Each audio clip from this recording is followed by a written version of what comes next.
Sejak Firaun membangun piramida dengan keringat budak, hingga politikus modern merajut kekuasaan dengan data, satu hukum tak terbantahkan. Kekuasaan adalah napas peradaban. Ia tak kasat mata, tapi menentukan siapa yang bertahan, siapa yang dikhianati, dan siapa yang dilupakan. Ini bukan teori, ini anatomi manusia. Sebuah permainan di mana kenaifan adalah kuburan dan kebodohan adalah hukuman tanpa banding. Pada 1998, Robert Greene mengukir 48 hukum dari darah sejarah. 48 Laws of Power bukan kitab kejahatan. Ia adalah cermin retak yang memantulkan wajah manusia paling purba, hasrat menguasai atau dikalahkan. Greene tidak menciptakan hukum ini. Ia menguliti kisah Louis XIV yang menyembunyikan ambisi di balik pesta Versailles, Catherine de Medici yang meracuni saingan dengan senyuman, dan Sun Tzu yang menulis strategi perang dengan darah musuh. Ini bukan dongeng, ini autopsi jiwa manusia yang telah membunuh demi takhta dan bersujud demi bertahan.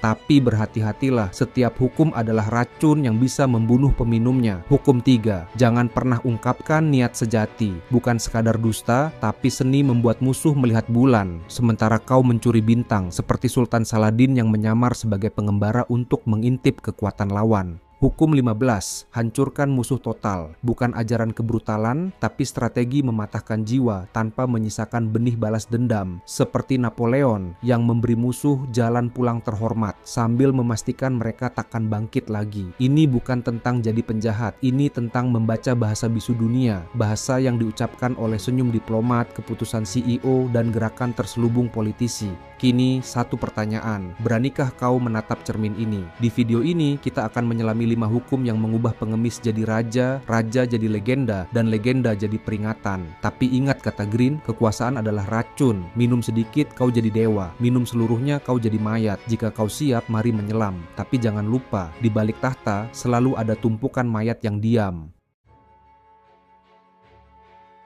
Dunia ini diatur oleh bayang-bayang. Mereka yang menggerakkan bidak tanpa wajah, memetik buah kemenangan tanpa jejak. Di sini kehadiranmu adalah kutukan. Robert Greene menulis, cahaya menarik perhatian, kegelapan menarik kekuasaan. 3 hukum ini akan mengubahmu menjadi asap yang membakar tanpa api. Hukum 3, jangan pernah ungkapkan niat sejati. Di abad ke-17, Louis XIV, Raja Matahari, menjadi arsitek ilusi. Ia mengubur ambisi penaklukan Eropa di balik pesta Pora Versailles. Sementara bangsawan mabuk anggur, pasukannya merayap di perbatasan. Greene menulis, biarkan mereka memuja cahayamu, tapi jangan pernah biarkan mereka melihat tanganmu yang mengikat rantai. Di tahun 1970-an, Henry Kissinger memainkan permainan serupa. Saat Perang Vietnam, ia bocorkan dokumen palsu ke media seolah AS ingin damai sambil diam-diam merencanakan serangan ke Kamboja. Niat yang terungkap adalah kuburan yang kau gali sendiri. Hukum 5, jaga reputasi dengan nyawa. Reputasimu adalah topeng emas yang bernyawa. Greene mengisahkan Phineas Taylor Barnum, sang legenda sirkus yang mengubah kebohongan menjadi mahakarya. Saat publik menyebutnya raja kebohongan, ia tersenyum. Sejarah ditulis oleh mereka yang membuat orang percaya. Tapi lihat juga Kardinal Richelieu, otak kejam di balik tahta Prancis. Ia menghancurkan musuh dengan menyebar surat palsu berstempel kerajaan. Saat kepala musuh berguling, ia berbisik, reputasi adalah pedang dan perisai. Kau boleh berlumur darah asalkan topengmu tetap berkilau.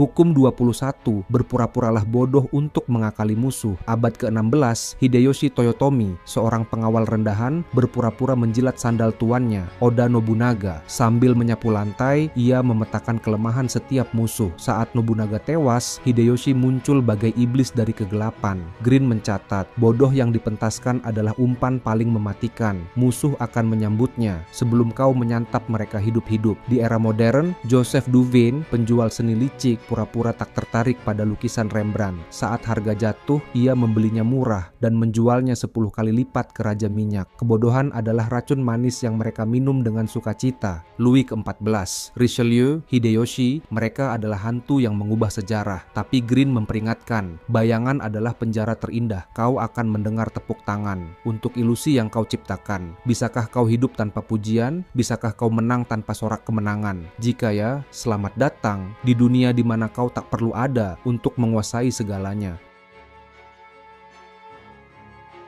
Di jurang keterpurukan, Green melihat panggung, bukan tempat untuk meratap, tapi laboratorium kekuasaan. Di sini, kelemahan adalah senjata, musuh adalah batu pijakan, dan air mata adalah racun yang dipoles menjadi anggur. Inilah hukum bagi mereka yang berani bangkit dengan tangan penuh tanah dan darah. Hukum 13, minta bantuan dengan menyentuh ego dan kepentingan. Cleopatra tidak meratap saat diusir dari Alexandria. Ia membungkus dirinya dalam karpet, hadiah untuk Julius Caesar. Saat gulungan terbuka, sang kaisar tidak melihat wanita terlantar. Ia melihat kunci Mesir, harta karun yang akan mengukuhkannya sebagai dewa Romawi. Cleopatra memahami hukum Green. Manusia hanya membantu mereka yang membuatnya merasa seperti dewa. Ia tidak memohon, ia menawarkan mimpi. Bersamaku, kau akan menjadi legenda. Altruisme adalah mitos, egolah yang menggerakkan dunia. Hukum 24, berpura-puralah menjadi penjaga pintu. Abad ke-16, Thomas Cromwell, anak pandai besi, menyusup ke istana Henry VIII. Ia berpura-pura menjadi pelayan rendah hati, mengatur pernikahan, mencatat pajak. Tapi diam-diam, ia meracuni pikiran raja terhadap gereja Katolik. Saat biara dirampok dan harta mengalir ke kas kerajaan, Cromwell tersenyum. Aku hanya melayani yang mulia. Green menulis, jangan merebut tahta, jadilah tangan tak terlihat yang mengarahkan mahkota. Di era modern, ini adalah seni menjadi teman oligarki sambil menyiapkan pisau belati.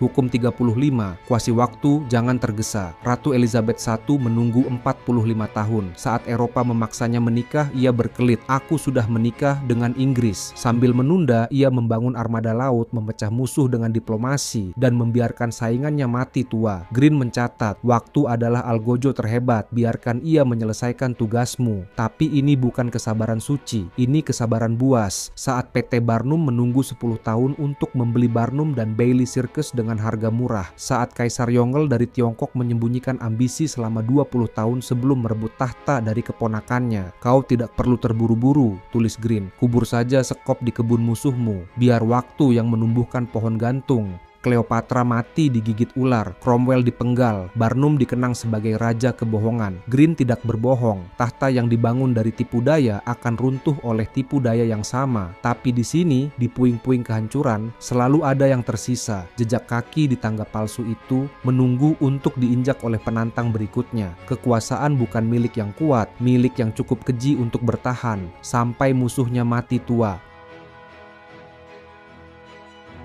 Kekuasaan sejati tidak meninggalkan jejak. Ia adalah senyuman yang melucuti senjata, bisikan yang memicu pemberontakan, dan air mata yang membangun tembok. Green menulis, perang fisik adalah kegagalan imajinasi. Inilah senjata pamungkas para algojo tanpa kapak. Hukum 15, hancurkan musuh total. Abad ke-15, Tokugawa Ieyasu menghabisi klan Toyotomi dengan kejam. Ia tidak hanya membunuh Hideyori, pewaris takhta, tapi memusnahkan seluruh keturunan, pelayan, bahkan kuil leluhurnya. Green mencatat, akar yang tersisa akan tumbuh menjadi pohon yang lebih kejam. Di Eropa, Kardinal Richelieu mempraktikkan ini. Saat memberangus pemberontak Huguenot, ia tidak hanya membakar rumah, ia menghapus nama mereka dari sejarah. Musuh yang hidup adalah cermin yang suatu hari akan memantulkan bayanganmu sendiri. Hukum 33, temukan titik lemah dan jadikan itu senjata. Sun Tzu, sang legenda perang Tiongkok, tidak pernah menyerang frontal. Ia mengirim mata-mata untuk mencari celah jiwa musuh, ketakutan komandan, kesombongan pasukan, atau kelemahan logistik. Di tahun 506 sebelum Masehi, ia menghancurkan pasukan Chu yang perkasa dengan memutus jalur suplai makanan, bukan pedang. Green mengambil pelajaran ini. Kelemahan musuh bukanlah lubang di armor, melainkan pintu belakang menuju kemenangan. Seperti hukum 33, ini adalah seni mengubah kelemahan mereka menjadi peti mati yang mereka pahat sendiri. Hukum 42, serang sang penyelamat. Cesare Borgia, pangeran licik Renaissance, menyamar sebagai penyelamat kota-kota Italia. Ia membebaskan mereka dari tirani lokal, hanya untuk menjadikannya budak Vatikan. Green mengingatkan, kekacauan adalah panggung terbaik untuk sandiwara kepahlawanan. Di abad ke-19, Rothschild memanfaatkan kepanikan pasar saham. Saat semua orang menjual, ia membeli murah, seolah pahlawan, sambil menggenggam monopoli. Penyelamat terbaik adalah algojo yang merancang kekacauan. Tokugawa mati dikepung konspirasi. Sun Tzu menghilang setelah perang terakhirnya, tanpa makam, tanpa pujian, ditelan senyap sejarah. Borgia tewas ditikam orang suruhannya sendiri. Green tak berbohong. Kau bisa menghancurkan musuh, tapi takkan pernah menghancurkan hukum besi ini. Setiap kemenangan menanam benih pemberontakan baru. Kekuasaan adalah cermin retak. Kau akan terus memotong diri sendiri sampai tak ada lagi darah yang tersisa.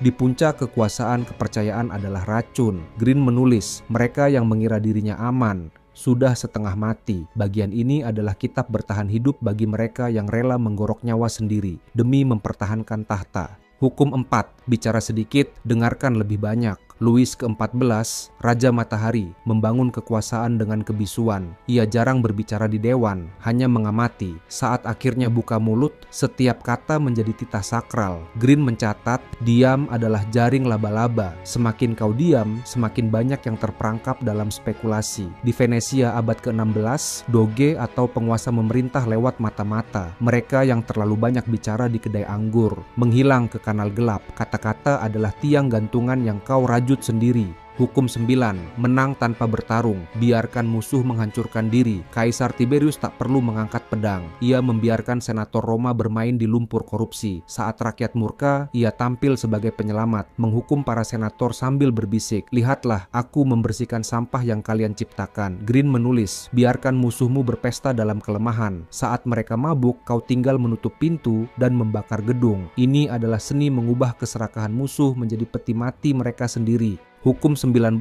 Ketahui siapa yang Anda hadapi. Jangan sakiti orang yang salah. Tahun 1870, Otto von Bismarck tidak langsung menyerang Prancis. Ia mempelajari Napoleon III, raja lemah yang hafal pujian. Bismarck memprovokasi perang lewat surat palsu, Ems Dispatch, yang membuat Prancis terlihat agresor. Hasilnya, seluruh Eropa mendukung Prusia. Green memperingatkan, musuh yang salah dikenali adalah cermin retak. Kau akan bertarung dengan bayangan sampai darahmu sendiri membanjiri lantai. Kekeliruan mengenali lawan adalah bunuh diri yang berpesta. Louis ke-14 mati di tengah bau busuk gangren. Tiberius tewas di tangan pengawalnya. Bismarck dipecat oleh kaisar yang ia ciptakan. Green tak berbohong. Kau bisa bertahan, tapi takkan pernah menang. Kekuasaan adalah siklus. Pemburu jadi mangsa, mangsa jadi pemburu. Kau boleh selamat hari ini, tapi besok bayanganmu sendiri akan menjualmu untuk sepotong roti.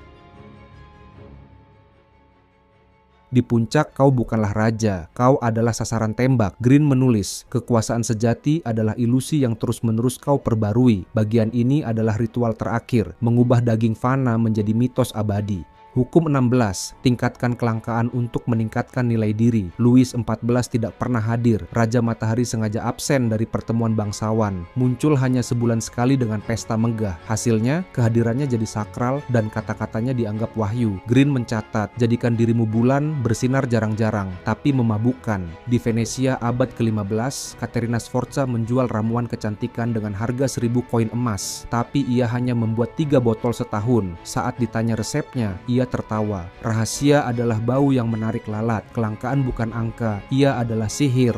Hukum 25. Ciptakan diri Anda sendiri jadi patung yang memahat dirinya sendiri. Catherine the Great bukan putri Rusia. Ia lahir sebagai Sophie, putri Jerman miskin, tapi ia menciptakan diri baru. Belajar bahasa Rusia hingga tak beraksen, masuk ortodoks dan meracuni suaminya sendiri untuk merebut tahta. Green menulis, identitas adalah kostum. Ganti sebelum orang sadar kau sedang berpura-pura. P.T. Barnum, raja sirkus, menjual hoaks putri duyung Fiji dengan narasi epik. Saat publik protes, ia tersenyum. Mereka membayar untuk mimpi, bukan kebenaran. Kau bukan manusia, kau adalah legenda yang sedang dikerjakan. Hukum 48.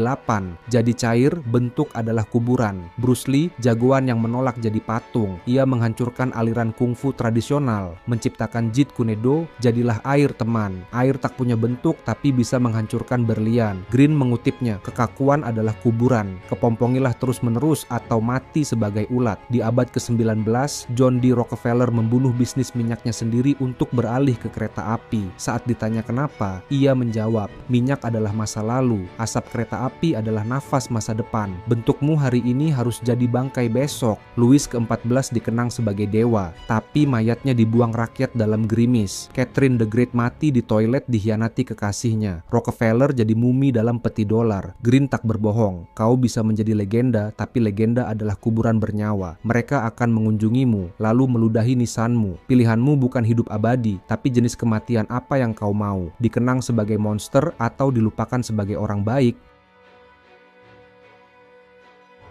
Kita telah menyusuri labirin kekuasaan. 48 Laws of Power bukan kitab suci. Ia adalah cermin retak yang memantulkan bayangan tertua manusia, hasrat menguasai, takut dikhianati, dan gelisah jadi mangsa. Kau boleh membenci pantulannya, tapi Green menulis. Di sini kau melihat sejarah yang berulang, bukan nasihat. Green tidak menulis untuk menciptakan iblis. Ia membeberkan anatomi permainan yang telah dimainkan sejak Firaun. Mereka yang menghafal hukum ini ada di kantormu, di balik akun anonim medsosmu, bahkan dalam senyum manis pasanganmu. Kau punya dua jalan, buta, jadi pion dalam papan catur yang tak kau pahami, atau melek dan terima bahwa kepercayaanmu sejak awal adalah ilusi yang dirajut hukum 3, 15, atau 48. Tapi dengarkan baik-baik, setiap tahta dibangun di atas liang. Catherine de Medici mati dikelilingi kutukan rakyat. Louis ke-14 wafat dalam bau busuk gangren dijauhi pelayan. Bismarck, sang arsitek kekaisaran, dipecat oleh kaisar yang ia angkat. Green tak berbohong. Kekuasaan adalah tarian di tepi jurang. Kau bisa menari, tapi jangan berharap tepian itu tak akan runtuh.